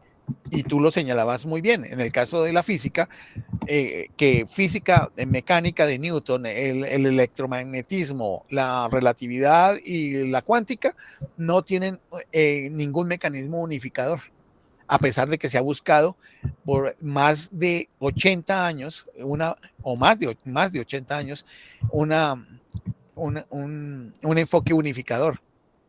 El asunto nos estamos encontrando con lo siguiente, es nuestra investigación, nuestro estudio del mundo es un estudio que es finito, porque el ser humano es finito, tiene una mente finita y su práctica de investigación también es finita. Entonces, ¿cómo pretendemos que a partir de unas prácticas finitas, aunque sean innumerables, sean muy grandes, podremos construir teorías totalizantes? Me parece que es vano cuando lo vemos en esa perspectiva. Y entonces el admitir, como se admite ahora, la pluralidad de maneras de ver el mundo y de actuar sobre el mundo es mucho más sensato. Que no tenemos una visión unificada, sí, eso es cierto. Pues tenemos que actuar de la mejor manera y con una actitud pragmática. Y es, ¿qué es lo que nos es más útil? Yo no creo en este momento que estemos buscando qué es lo que es verdadero, sino qué es lo que es más útil en la explicación y que en ese sentido no dañe ni a nosotros ni a nadie en esa explicación y en esa acción sobre el mundo. Es lo que yo hasta el momento puedo decir. Y, sí, señora, tienes toda la razón. Sí, es un enfoque pragmático derivado principalmente de cosas que han planteado Charles Peirce y Dewey, principalmente. Bueno, también William James. Pero pasándolo a una visión actualizada donde los enfoques como de Ronald Gere y Van Frasen lo plantean de esa manera muy cercana también. Y también de Jan Hacking. Sí. Bueno, yo voy entonces a leer lo que nos dejó por escrito el colega, que entonces es nuestro compañero Luis Hernando Briceño, que hoy se excusa por no poder asistir, pero dejó por escrito su comentario y lo voy a leer de la siguiente manera. Entonces, comentario a la lectura, estructura de las teorías científicas, febrero 6 de 2025, por Luis Hernando Briceño. Entonces, este desarrollo lo realiza a través de 4 ítems, donde el primero comenta.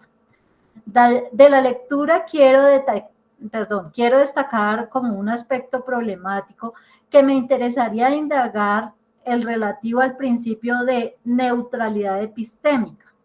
Mi aproximación a las ciencias sociales desde la teoría y mi práctica personal en trabajos de campo con comunidades me lleva a criticar este principio. El segundo aspecto. Pienso que el conocimiento, sobre todo de asuntos sociales, no puede mantenerse independiente del contexto social, político e ideológico. El mismo sujeto investigador en asuntos sociales que pretende transformar una realidad también es transformado o sale transformado. Traigo a consideración para este comentario lo elaborado por el sociólogo Orlando Fals Borda, creador del enfoque investigación-acción participativa, el cual se basa en varios principios que reivindican el papel importante de las subjetividades de los actores involucrados, los sujetos, objeto de investigación, y el sujeto investigador. Esta relación representa, grosso modo, un intercambio de saberes en donde el saber académico y científico convencional intelectual con el saber tradicional de los sujetos de un territorio determinado, con una historia cultural propia, etc. Este paradigma investigativo, IAP, se aparta de sus fundamentos de cualquier enfoque de orientación positivista. Tercero, volviendo a la lectura, me identifico, no soy especialista ni científico, soy un intelectual, con la orientación filosófica de Kuhn y Feyerabend, que hemos estudiado también en otros momentos de la tertulia filosófica. Cuarto, finalmente, y como comentario colateral, me interesa el aspecto de la ética de las investigaciones. Para ser más preciso, la responsabilidad ética de las investigaciones. En mis lecturas de los filósofos políticos, como parte de mi formación de economista, destaco la influencia de David Hume, a quien tengo que volver a leer, como debe ser con todos los libros y obras que lo han impactado a uno en algún momento. Le solicito a Luis Francisco una referencia de este tema con referencia a David Hume o a pensadores preocupados por los asuntos morales y éticos de las sociedades. Ver el video grabado de la sesión y los aportes de Luis Francisco, Astrid y los demás asistentes. Muchas gracias. Muy bien, muy bien.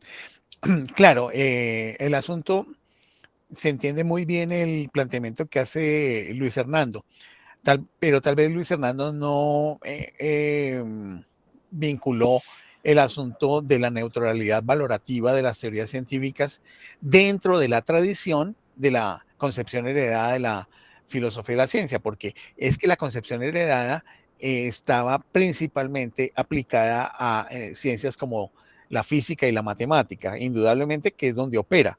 Claro, en las ciencias humanas y sociales no, eso no opera.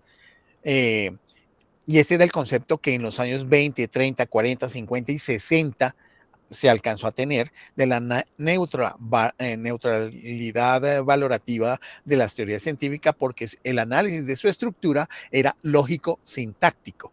Entonces, en ese sentido, se entiende por qué lo dice Luis Hernando. Por supuesto, el enfoque que plantea Luis Hernando es de justamente unas epistemologías y ontologías alternativas en el campo de las ciencias sociales que toman total distancia de las concepciones del positivismo lógico aplicado a las ciencias sociales, porque allí plantea una fundamentación ontológica distinta en la construcción del conocimiento científico dentro de la relación entre sujetos, investigadores y sujetos que hacen parte de una investigación, entendidas estas como colectividades y población. Ya tendremos la oportunidad, podríamos tomar en algún momento, por ejemplo, la conferencia que dio el profesor Falsborda en su reintegro a la Universidad Nacional en el año de 1987, después de 20 años de haber estado fuera de la Universidad Nacional, para mirar ese aspecto que seguramente emocionaría a Luis Hernando, y vale la pena verlo como parte de estos estudios de filosofía de la ciencia.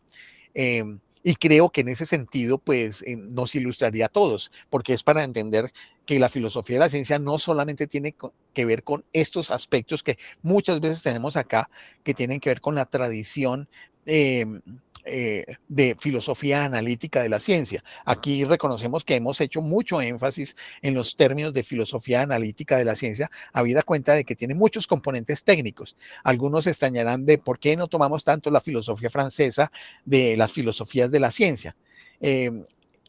Aquí no podemos negar que haya algunos gustos, aunque aquí hemos trabajado algunos elementos, como por ejemplo el estructuralismo como epistemología y como método, tomando todos los autores franceses. Hay un video sobre eso.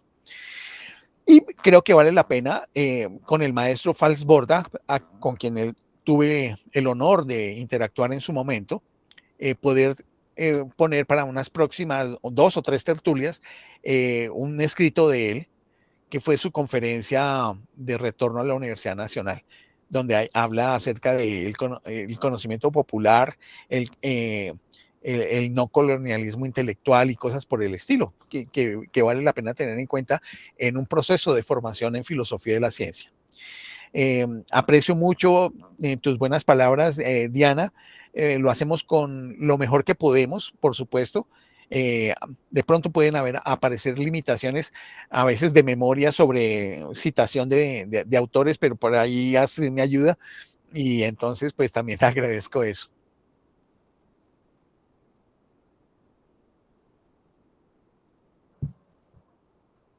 Diana. No, agradecer. De verdad, me alegra mucho poderme reintegrar. Muchas gracias. Muy bien, Diana. Estelita. Estelita. Pues yo hice un resumen, pero después de todo esto, pues yo no sé si valga la pena. No. Tienes la palabra. Espérate, entonces lo abro porque pues está por aquí. A ver, espérame un segundito. No me demoro mucho. Está cortito. Bueno, entonces dice, bueno, la concepción heredada o concepción sintáctica de las teorías fue dominante en la primera mitad del siglo XX dentro del positivismo lógico y el Círculo de Viena. Considera las teorías científicas como sistemas axiomáticos formulados en un lenguaje formal compuesto por el vocabulario lógico, teórico y observacional. Su estructura lógica permite deducir teoremas a partir de axiomas, como en la mecánica newtoniana. Además, establece reglas puente para conectar términos teóricos con observaciones empíricas y busca descubrir leyes universales mediante verificabilidad empírica o falsabilidad. También postula la neutralidad epistémica al considerar las teorías independientes de su contexto histórico y social.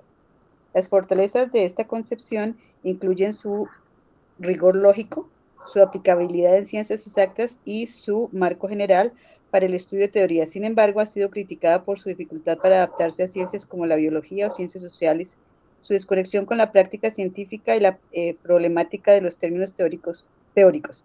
Filósofos como Kuhn, Feyerabend cuestionaron su enfoque argumentando que la ciencia avanza mediante cambios de paradigmas más que por acumulación lógica. A pesar de sus críticas, su influencia persiste en el análisis lógico de teorías en física teórica y matemáticas. Actualmente, el estudio de la estructura de las teorías científicas ha evolucionado con enfoques alternativos.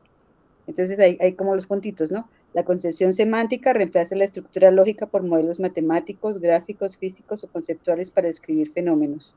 Las perspectivas históricas y sociológicas, Kuhn, Lakatos, Feyerabend, consideran el contexto cultural y paradigmático en la evolución de la ciencia.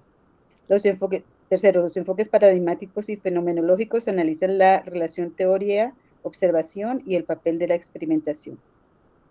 El punto que sigue, las epistemologías naturalizadas, Kinney, integran la epistemología con ciencias cognitivas y sociales.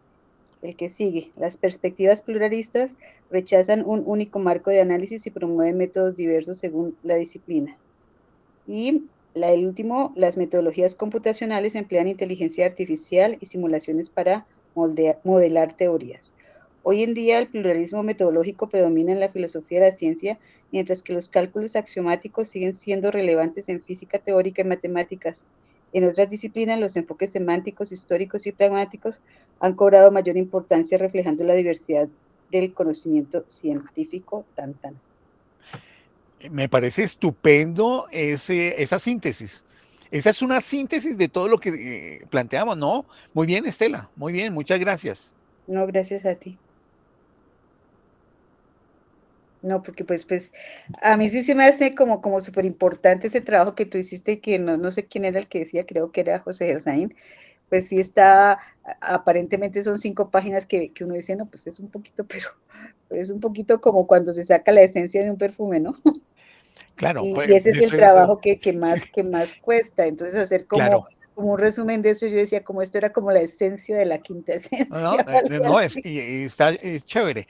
Pero mira que las preguntas de José Gersaín me tocó meter, por ejemplo, parte de lo de la historia del positivismo lógico, hacía a brochazo limpio, lo de George Reicher, sobre cómo la filosofía de la ciencia se transformó cuando pasó de Europa a los Estados Unidos a raíz de la persecución por el macartismo y el FBI.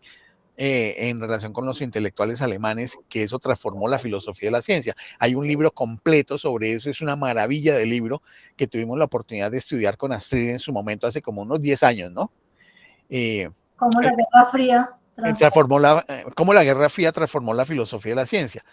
Y es ver cómo el positivismo lógico se transformó en el empirismo lógico dentro de los Estados Unidos, donde la concepción heredada permaneció por el análisis lógico sintáctico de las teorías, pero después aparece esto otro de los modelos, análisis de modelos matemáticos, gráficos, visuales, computacionales, que ya es lo de la estructura lógico-semántica.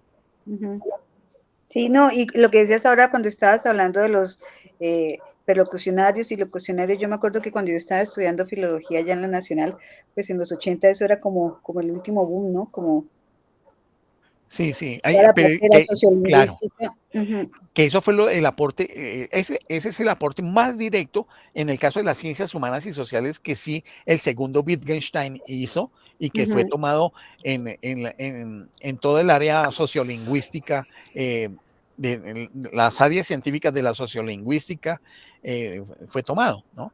Yo pienso que hay como que lo vimos como en 3 dimensiones, porque pues antes era la historia de mensaje, emisor, receptor, bla, bla, bla, pero cuando uno habla de la intencionalidad del autor, cuando yo estoy en un cuarto con ustedes y está haciendo mucho calor, y yo digo, ¿qué calor hace? Y de pronto Diana o Camilo o alguien se pare ahí ahora a la ventana, entender esos contextos y que todos estamos entendiéndolo y que esta persona reacciona parándose a abrir una ventana cuando yo no dije nunca abre la ventana, sino qué calor hace. Eso se me hace tan complejo, eso se me hace como de verdad, como si estuviéramos viendo todo en 2 dimensiones y en ese momento, ¡pum!, aparece una tercera dimensión que nunca se había tenido. No sé si me explico en el ejemplo. Totalmente. Mira, eso que estás diciendo es un desarrollo que a partir de los años 30, en su revisión del Tractatus, Wittgenstein empezó a hacer, tanto en obras como el manuscrito, el escrito a máquina, que por acá lo tenemos, el manuscrito a máquina, ese es uno. Tenemos aquí otro en lo que es la gramática filosófica. Otro, el cuaderno azul, el cuaderno marrón, que los tenemos por acá también. Están lo de las llamadas observaciones filosóficas. En todos estos se analiza ese tipo de cosas, de esa naturaleza del lenguaje y la subjetividad, y cómo ese lenguaje y la subjetividad en relación con la interacción y el mundo genera una dinámica que es distinta, que influye en la construcción del conocimiento. Yo me imagino que Diana sobre esto conoce muchos elementos y que es un contenido muy rico, porque esto genera unas consecuencias, por ejemplo, de observaciones acerca de la naturaleza de la psicología, del conocimiento psicológico y de lo que sería la ciencia psicológica. Y de hecho, Wittgenstein escribió unas notas sobre reflexiones sobre filosofía de la psicología, además de las que ya había sobre filosofía de la matemática. Indudablemente, ahí es donde se ve la importancia de Wittgenstein, no solamente con lo del Tractatus en su primera fase, sino este segundo Wittgenstein que condensa lo principal en investigaciones filosóficas, pero que tiene por lo menos unas 4.000 o 5.000 páginas de escritos entre 1930-31 hasta 1948-49. Y que todas esas páginas son las que permiten después, no después, sino al mismo tiempo, la construcción de esta última obra que fue editada por von Wright y Anscombe, que fueron sus, ¿cómo se llama eso? Sus albaceas editoriales, ¿sí? Y en ese sentido, pues vale en el sentido semántico, pero para las ciencias sociales y no en la perspectiva de modelos matemáticos, que es otra perspectiva de estructura semántica de teorías. Bueno, no sé si de pronto Camilo quieras hacer algún comentario, alguna pregunta. Estelita. ¿Sería posible que pudiéramos ver de una manera concreta lo que tú decías, el cambio a partir de la parte sintáctica con la parte semántica? O sea, como para aterrizarlo un poquito, porque de todas maneras cuando se menciona sí lo entiendo, pero me quedo todavía como en la nebulosa. Es que el modelo sintáctico creo que se entiende, es cálculo lógico sobre teorías científicas donde no se toma el contenido de significado de la teoría, sino que los enunciados se transforman en modelos de tipo lógico, donde hay preposiciones y P, entonces Q, por lo tanto, tal y tal cosa, utilizando los conectores lógicos y desarrollando procesos de cálculo lógico, que es de lógica matemática. Esa es sintaxis lógica. Ya cuando estamos hablando de la estructura semántica de teorías, es que cogemos las teorías ya no como estructuras sintácticas, sino como modelos explicativos.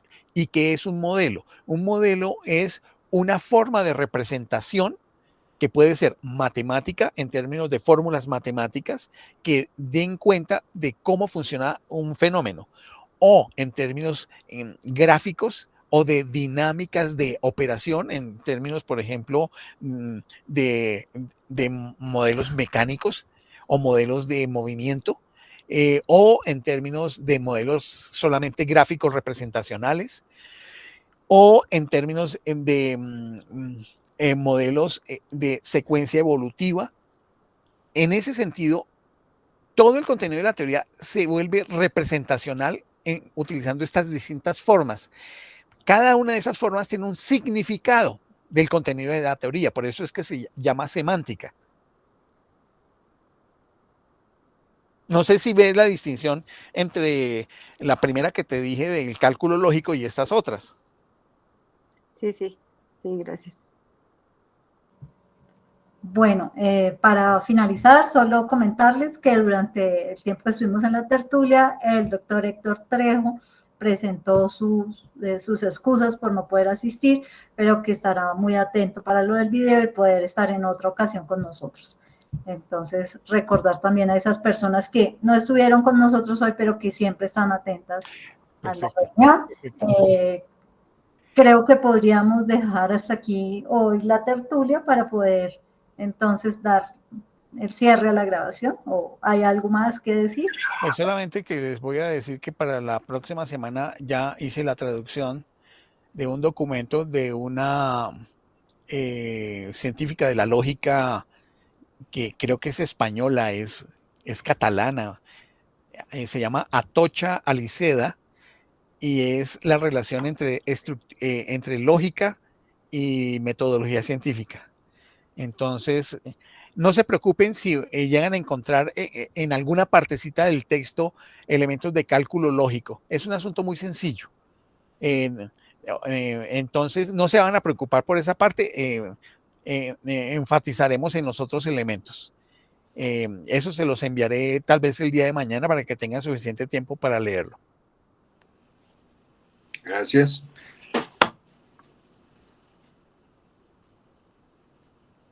Entonces voy a dar finalización a la... Un saludo y muchas gracias a todas y a todos. Felicidades. Diana, me alegró que estuvieras acá hoy. Muchísimas gracias. ¿Tú te refieres a Atocha Aliceda, Llena? Sí, creo que es el nombre Atocha Aliceda. No sé si es catalana. Es mexicana. Ah, no me digas. Ah, qué bien. Ah, bueno, muchas gracias. Gracias. Tengo que indagar antes de presentar, entonces tengo que estudiar, indagar sobre ella. Creo que es de la UNAM, si no estoy mal. Sí, ella trabaja con la UNAM. Ah, bueno, muchas gracias. Vale, muchísimas gracias, de verdad. Bueno. Placer volver. Feliz noche. Feliz noches.